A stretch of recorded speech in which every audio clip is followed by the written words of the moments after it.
Hello everyone, welcome back to my channel. I am Khushboo Singh और आज हम साड़ी ड्रेपिंग के उन प्रॉब्लमेटिक चीजों के बारे में सीखेंगे जिसमें मोस्ट ऑफ द लोगों को प्रॉब्लम्स होती हैं। तो इसीलिए आज केवल हम हाइलाइटेड पॉइंट्स ही देखेंगे और उन पे फोकस करेंगे। सबसे पहली प्रॉब्लम ये होती है कि साड़ी अगर बिल्कुल प्लेन होती है ना, तो बहुत लोग ये नहीं देख पाते कि पल्लू किधर है और नॉन पल्लू किधर है। तो आपको साड़ी की चमक देखना है, शाइन देखना है और इस हिसाब से आपको साड़ी को सीधा करना है। उसके बाद जो भी साइड जिधर जा रही है आप उसको उधर जाने दीजिए। बस ध्यान रखिएगा कि साड़ी की ड्रेपिंग हम राइट हैंड साइड से शुरू करेंगे। अब बारी आती है पेटीकोट की। तो जो अभी शेपियर वाली पेटीकोट आ रही है जिसमें रबर बैंड कमर के पास है, डोरी की ऑप्शन है, तो ये मुझे काफी कंफर्टेबल लगता है, स्पेशली ऐसे सिल्क साड़ियों को होल्ड करने के लिए। तो ये सुपर बेस्ट है। साड़ी की ड्रेपिंग आप जब भी शुरू करोगे तो उसका ऊपर का कॉर्नर ना थोड़ा सा आप ट्विस्ट कर दीजिएगा। ट्विस्ट करने से होगा ये कि नीचे की जो आपकी साड़ी की कॉर्नर रहेगी, लेंथ रहेगी, वो बहुत बराबर से आपके बैक की साइड ना घूम जाएगा। क्योंकि अंदर की साइड से ना ये क्या करता है कि आपकी फर्स्ट प्लीट को ये थोड़ा बल्की लुक देता है। आप में से बहुत लोग ये चीज नोटिस नहीं करोगे, क्योंकि अगर आप ओकेजनली साड़ी वेयर करते हो तो ये चीज आप हो सकता है आप मिस करते होगे, बट क्योंकि मैं डेली साड़ी वेयर करती हूँ तो ये चीज मैं काफी ज्यादा नोटिस मैंने किया है। तो इस तरीके से आपकी बेसिक राउंड बहुत अच्छे से कंप्लीट होगी। अब आते हैं सेकंड स्टेप की तरफ। जब भी आप कभी जल्दी में साड़ी वेयर कर रहे होगे तो आपका इसके बाद सेकंड स्टेप हमेशा पल्लू की तरफ होना चाहिए। पल्लू की प्लीट्स बनाने में अगर आप लोगों को काफी ज्यादा टाइम लगता है तो ये प्रोसेस आप फॉलो कर सकते हो। इसमें आपको सिंपली अपनी टमी का सपोर्ट लेना है और अपने राइट हैंड की उंगलियों को यूज करना है। तो लेफ्ट हैंड से हम फैब्रिक को one by one right to left, left to right ऐसे मूव करेंगे और राइट हैंड से हम उंगलियों से चौड़ाई मेंटेन रखेंगे और one by one pleats gather करेंगे।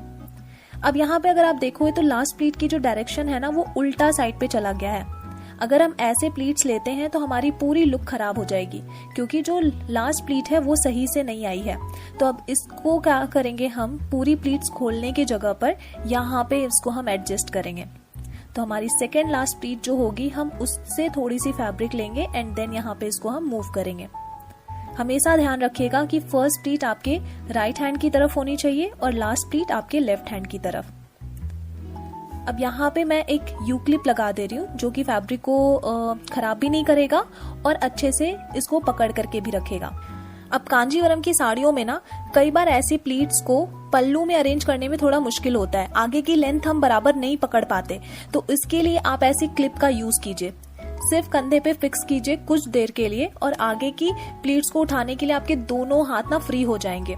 तो आप इससे इजिली इनको वन बाय वन गैदर कर सकते हो।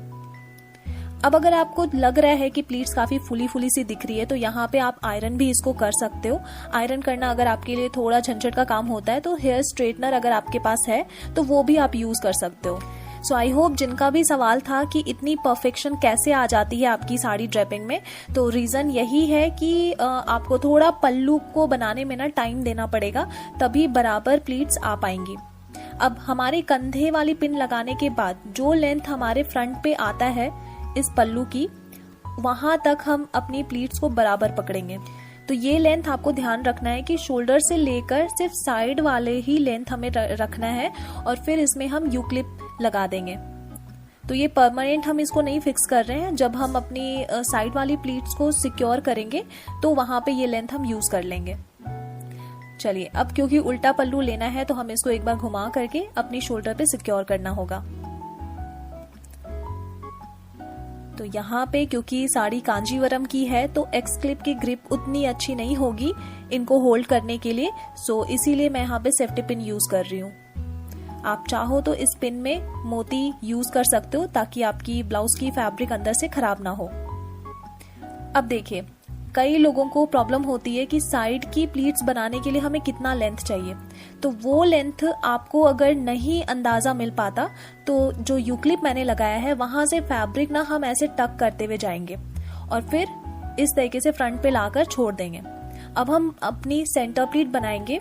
सो सेंटर प्लीट बनाने के लिए जैसे मैंने अपनी साइड वाली उंगलियों को निकाला है, एज इट इज आपको वही करनी है।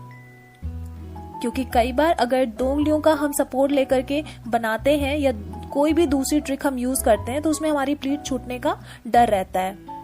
तो इस तरीके से आप एक बार में ही अपनी सेंटर प्लीट बहुत अच्छे से गैदर कर पाओगे।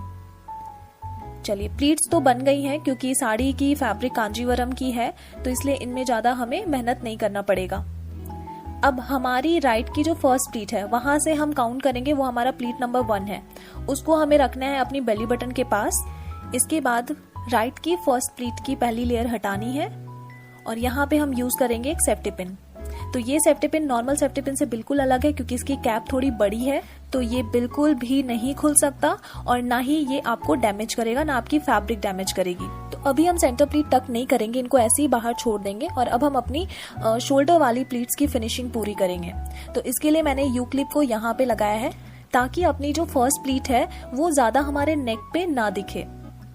ये बिल्कुल नीचे की साइड पे रहेगी ब्लाउज के साथ, ब्लाउज की नेक लाइन के बिल्कुल ये बराबर ही रहेगा। इसके बाद हमें बॉर्डर को थोड़ा टाइट करते हुए लाना है और कमर पे टक करते हुए कुछ देर के लिए छोड़ना है। अब यहाँ पे अगर आप ध्यान दोगे तो जितनी भी प्लीट्स है ना वो काफी फुली फुली और फैली हुई दिख रही है, तो इनको भी